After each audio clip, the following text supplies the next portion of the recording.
ఖమ్మం నగరంలో వామపక్ష విద్యార్థి సంఘాల నాయకులు మీడియా సమావేశం నిర్వహించారు. ఈ సందర్భంగా వారు మాట్లాడుతూ ప్రజాప్రభుత్వం పేరుతో అధికారంలోకి వచ్చిన రేవంత్ రెడ్డి ప్రభుత్వ విద్య పరిరక్షణ కోసం నిధులు కేటాయించకుండా గత ప్రభుత్వాల మాదిరిగానే వ్యవహరిస్తున్నారని, ఇంటిగ్రేటెడ్ స్కూల్స్, స్కిల్ యూనివర్సిటీల పేరుతో మాట్లాడుతున్న రేవంత్ రెడ్డి కమిషన్ల కోసం మాత్రమే వాటిని ముందుకు తీసుకొస్తా ఉన్నారని, తప్ప రాష్ట్రంలో గురుకుల విద్య, పాఠశాల విద్యలో మౌలిక వసతులు మెరుగుపరిచి సొంత బిల్డింగ్ ఏర్పాటు చేసే ఆలోచన చేయకపోవడం సిగ్గుచేటన్నారు.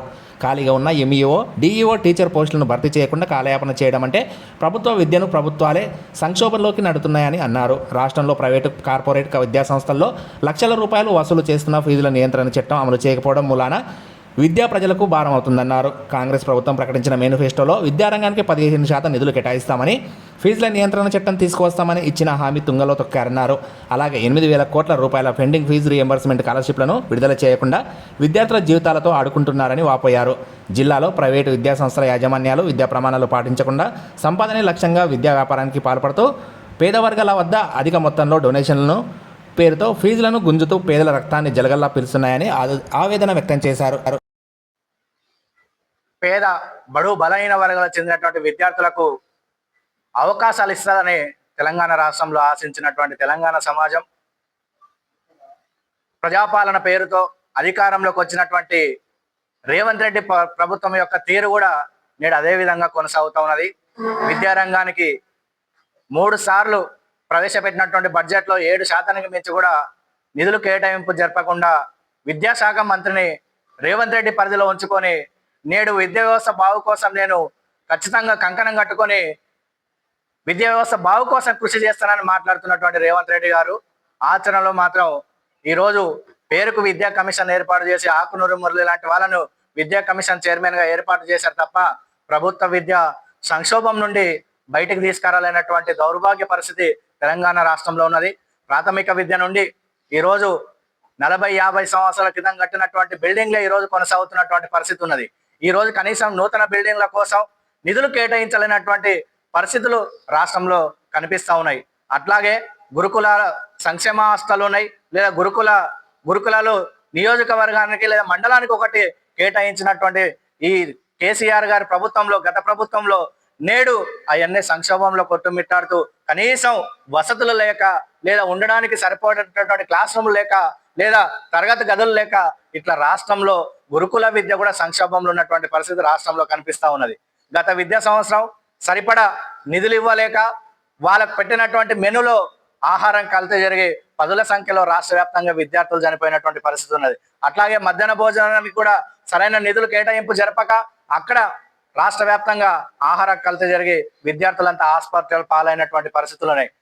ఊటన తెలంగాణ సమాజంలో వచ్చినటువంటి వ్యతిరేకత చూసి ఇక్కడ స్థానిక ఉప ముఖ్యమంత్రి అయినటువంటి బట్టి విక్రమార్క కావచ్చు, లేదా పొంగులేటి శ్రీనివాసరెడ్డి కావచ్చు, లేదా తెలంగాణ రాష్ట్రంలో ఉన్నటువంటి అధికార యంత్రాంగం ఐఏఎస్లు, ఐపీఎస్లు, లేదా కింది స్థాయి ఎమ్మెల్యేలు, మంత్రులంతా ఊటన తెలంగాణ రాష్ట్రంలో ఉన్నటువంటి అన్ని సంక్షేమ హాస్టళ్లకు లేదా ప్రభుత్వ పాఠశాలలకు వెళ్ళి మేము మెను పెంచుతా ఉన్నామని మాట్లాడి అది ఆచరణకు లోచుకోలేక నేటికి ఇంకా కనీసమైనటువంటి మెనూని ఇంప్లిమెంటేషన్ చేయక రాష్ట్రంలో గతం యొక్క పాలన ఏ విధంగా ఉన్నదో, గతం యొక్క ఆచరణ ఏ విధంగా ఉన్నదో నేడు కూడా అదే కొనసాగుతున్నటువంటి పరిస్థితి ఈ రాష్ట్రంలో ఉన్నది. అట్లాగే తెలంగాణ రాష్ట్ర ఏర్పాటు క్రమంలో తెలంగాణ రాష్ట్రంలో నారాయణ, శ్రీ చైతన్య లాంటి విద్యా సంస్థలు రద్దు చేసి ఈ రాష్ట్రంలో ప్రభుత్వ విద్య బలపడడం కోసం కృషి చేస్తానని మాట్లాడినటువంటి ఒక కేసీఆర్ యొక్క మాటలు ఆ 10 ఏళ్ళు గడిచిపోయినాయి. ఈ రోజు ఈయన స్కిల్ యూనివర్సిటీ పేరుతో, లేదా ఇంటిగ్రేటెడ్ స్కూల్స్ యొక్క పేరుతో ఈ రోజు ప్రజల యొక్క ఆలోచన విధానంతో డైవర్ట్ చేస్తున్నటువంటి పరిస్థితి కనిపిస్తా ఉన్నది. గతమంతా KG to PG ఉచిత విద్య అని ఆ 10 ఏళ్ళు గడిపిండు. ఈ 10 ఏళ్ళు రేపు భవిష్యత్తు కోసం కూడా స్కిల్ యూనివర్సిటీ లేదా ఇంటిగ్రేటెడ్ స్కూల్ నియోజకవర్గాన్ని ఒకటి ఏర్పాటు చేసి నేను ఖచ్చితంగా తెలంగాణలో ఉన్నటువంటి పేద, బడుగు, బలహీన వర్గాల పిల్లలకు ఉన్నతమైనటువంటి ఇంటర్నేషనల్ స్కూల్స్, ప్రపంచంతో పోటీ పడేటటువంటి విద్యను అందిస్తానని ఈరోజు తెలంగాణలో ఉన్నటువంటి ఆశించేటటువంటి విద్య కావాలని ఆశించేటటువంటి రైతులు, కార్మికులు, లేదా బడుగు బలహీన వర్గాలకు చెందినటువంటి ప్రజల యొక్క ఆలోచన విధానం డైవర్ట్ చేయడం కోసమే ఈరోజు స్కిల్ యూనివర్సిటీ లేదా ఇంటిగ్రేటెడ్ స్కూల్స్ పేరుతో భ్రమలు సృష్టిస్తున్నటువంటి పాలక వర్గాల పైన ఖచ్చితంగా తెలంగాణలో ఉన్నటువంటి విద్యా వ్యవస్థ బాగు కోసం ఆలోచన చేసినటువంటి అందరం ఖచ్చితంగా నిలదీయాలని మేము విద్యార్థి కోరుతా ఉన్నాం. ఒకటి, ఈ రోజు మేము ఏం చేస్తా ఉన్నామంటే, నువ్వు స్కిల్ యూనివర్సిటీ రాష్ట్రంలో అమలు చేస్తానని మాట్లాడుతూ ఉన్నావు కదా, జిల్లాకు ఒక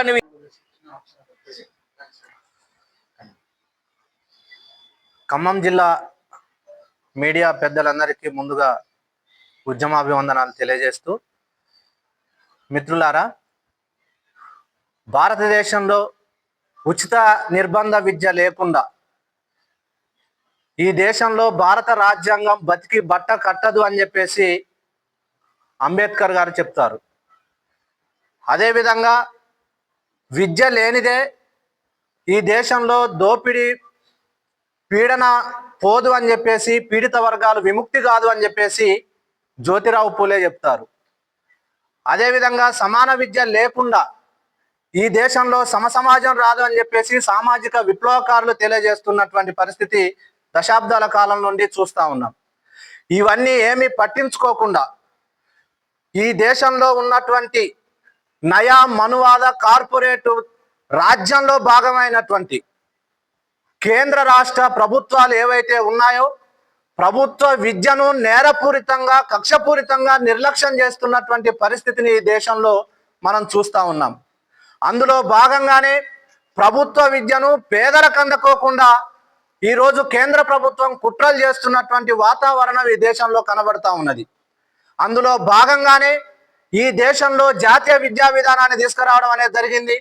2014లో కేంద్ర ప్రభుత్వం అధికారంలోకి వచ్చిన తర్వాత 6% నిధులను కేటాయించి 2025-26 బడ్జెట్లో 2.45% ఇవాళ తగ్గించినటువంటి ఒక దౌర్భాగ్యమైనటువంటి పరిస్థితిని ఇవాళ ఈ దేశంలో చూస్తా ఉన్నాం.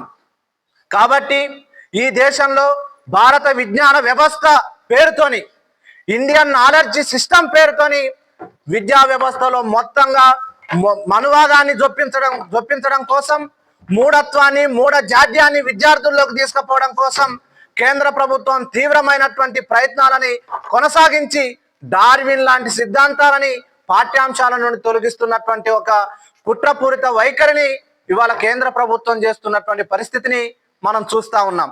కాబట్టి ఈ దేశంలో సమసమాజం తీసుకురావాలి అని అంటే ఉచిత నిర్బంధ విద్య తీసుకురావాల్సినటువంటి అవసరం ఉందని చెప్పేసి మేము పీడిఎస్యుగా తెలియజేస్తా ఉన్నాం. అదేవిధంగా ఈ తెలంగాణ రాష్ట్రంలో కేసీఆర్ ప్రభుత్వం మీద వచ్చినటువంటి వ్యతిరేకతని సొమ్ము చేసుకొని అధికారంలోకి వచ్చినటువంటి కాంగ్రెస్ రాష్ట్ర ప్రభుత్వం ఏదైతే ఉందో ఇవాళ అదే కేసీఆర్ బాటలోనే విద్యారంగం మొత్తం కూడా నిర్లక్ష్యం చేస్తున్నటువంటి పరిస్థితిని ఇవాళ చూస్తా ఉన్నాం. బడిబాట కొనసాగుతా ఉంది కొన్ని దశాబ్దాల కాలం నుండి. ఈ బడిబాట కొనసాగుతున్నటువంటి నేపథ్యంలో ప్రభుత్వ పాఠశాలల్లో ప్రతి సంవత్సరం 2 లక్షల మంది విద్యార్థులు ఎందుకు చేరడం లేదు, తగ్గిపోతున్నటువంటి పరిస్థితిని ఇవాళ పరిశీలన చేస్తున్నటువంటి సందర్భంలో తేలినటువంటి స్థితి. కాబట్టి ఈ 2 లక్షల మంది విద్యార్థులు తగ్గిపోతా ఉన్నారు. ప్రైవేటు విద్యా వ్యవస్థలో మొత్తంగా అడ్మిషన్ల సంఖ్య పెరిగిపోతా ఉన్నది. దీనికి కారణాలు కూడా అనేక ఉన్నటువంటి పరిస్థితి ఉంది. ఈ కారణాల పట్ల ప్రభుత్వం పరిష్కరించేటటువంటి వైఖరిని చేపట్టడం లేదని చెప్పేసి ఇవాళ మేము పీడిఎస్యుగా తీవ్రమైనటువంటి ఆందోళనని వ్యక్తం చేస్తా ఉన్నాం. ప్రధానంగా ప్రభుత్వ పాఠశాలల్లో అడ్మిషన్ల సంఖ్య తగ్గడానికి గల కారణాలని ఇవాళ ప్రభుత్వం అన్వేషించాల్సినటువంటి అవసరం ఉంది. ఒక్కొక్క పాఠశాలలో, గ్రామీణ పాఠశాలలో ఉన్నటువంటి 5 మంది ఉపాధ్యాయులను కేటాయించాల్సినటువంటి పరిస్థితిని కల్పించుకోకుండా కేవలం ఒకే. నమస్కారం, నా పేరు వెంకటేష్, పీడిఎస్యు ఖమ్మం జిల్లా ప్రధాన కార్యదర్శి. మిత్రులారా, నేడు తెలంగాణ రాష్ట్రంలో రెండో ప్రభుత్వం అధికారంలోకి వచ్చిన తర్వాత విద్యారంగ సమస్యలు పరిష్కారం చేస్తా అన్నారు. విద్యారంగ సమస్యలు పరిష్కారం కాకపోగా ఉన్న సమస్యలే రెట్టింపైనటువంటి పరిస్థితి నేడు రాష్ట్రంలో చూస్తూ ఉంటాము. ఒకవైపు విద్య ద్వారానే దేశం రాష్ట్రం అభివృద్ధి అవుతుంది, ఆ విద్య ద్వారానే విద్యార్థులు చైతన్యవంతం అవుతుందని చెప్పేసి అని చెప్తున్నటువంటి విద్యాశాఖ మంత్రులు లేడు, విద్యా మంత్రులు లేరు. వీరందరూ కూడా విద్యని గాలికి వదిలేసిన పరిస్థితి నేడు రాష్ట్రంలో కనబడతా ఉన్నది. ఒక రకంగా ఖమ్మం జిల్లా కేంద్రంగా చూసుకుంటే ఖమ్మం జిల్లాకు 3 మినిస్టర్స్ రాగానే పేద విద్యార్థులకు ఉన్నత విద్య అందుతుందని చెప్పేసి భావించినటువంటి ఖమ్మం జిల్లా ప్రజలు నేడు ఆ విద్యార్థులకు కనీసం విద్య అందకపోగా ఆ విద్యార్థులకు అధిక ఫీజులు దోపిడీని తట్టుకోలేక ప్రభుత్వ పాఠశాల వైపు ఎదురు చూసే పరిస్థితి కనిపిస్తూ ఉంది. అటువైపు ప్రభుత్వ పాఠశాలకు వెళ్తే కనీసం సౌకర్యాలు లేకపోవడంతో ప్రభుత్వ పాఠశాల వైపు చేర్పించలేక ఈ ప్రైవేట్ ఫీజులు దోపిడీని తట్టుకోలేక తల్లిదండ్రులు కావచ్చు, విద్యార్థులు విద్యార్థులు కావచ్చు అనేక ఇబ్బందులు గురవుతున్న పరిస్థితి నేడు ఖమ్మం జిల్లా కేంద్రంగా కనబడతా ఉన్నది.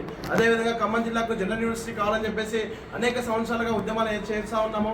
నేటికి కూడా ఆ ముగ్గురు మినిస్టర్స్ ఉన్నటువంటి జిల్లాకి యూనివర్సిటీ లేకపోవడం ఏంటనేది కూడా మరి వారికి అర్థం కావడం లేదు అని చెప్పేసి కూడా ఈ సందర్భంగా నేను ప్రశ్నిస్తా ఉన్నాము. అదేవిధంగా ఖమ్మం జిల్లాకు అనేక పోర్టల్ ద్వారా సాధించినటువంటి JN2H యూనివర్సిటీ అయితే ఉందో నేటికి 4 సంవత్సరాలు కావస్తా ఉంది యూనివర్సిటీ సాధించి, సబ్ క్యాంపస్ సాధించి. అయినప్పటికీ నేటికి అద్దె భవనంలోనే కొనసాగిస్తా ఉన్నారు. కనీస సౌకర్యాలు లేవు. విద్యార్థులు కనీసము చదువుకోవాలన్నా కానీ సౌకర్యం లేకపోవడంతో అగ్గిపెట్టెల్లో పుల్లలాగా ఉండి చదువుకునే పరిస్థితి నేడు JN2 పరిధిలో కనబడతా ఉన్నది. అదేవిధంగా ఖమ్మం జిల్లా కేంద్రంగా చూసుకుంటే పేద విద్యార్థులకు అందించాల్సిన విద్యలో కనీసం విద్యార్థులకి BC కావచ్చు, ST కావచ్చు, మైనార్టీ కావచ్చు ఈ గురుకులాల సొంత భవనాలు లేకపోవడంతో విద్యార్థులు అగ్గిపెట్టెల్లో పుల్లలాగా ఉంటూ విద్యను అభ్యసిస్తున్న పరిస్థితి కనిపిస్తూ ఉంది. వీటి తాకిడి తట్టుకోలేక అనేక మంది విద్యార్థులు కూడా ఖమ్మం జిల్లా కేంద్రం గతంలో కూడా ఆత్మహత్య చేసుకునే పరిస్థితి కనిపిస్తూ ఉంది. ఇవేవి అధికారులు కనిపించడం లేదంటే కనబడతా ఉన్నాయి.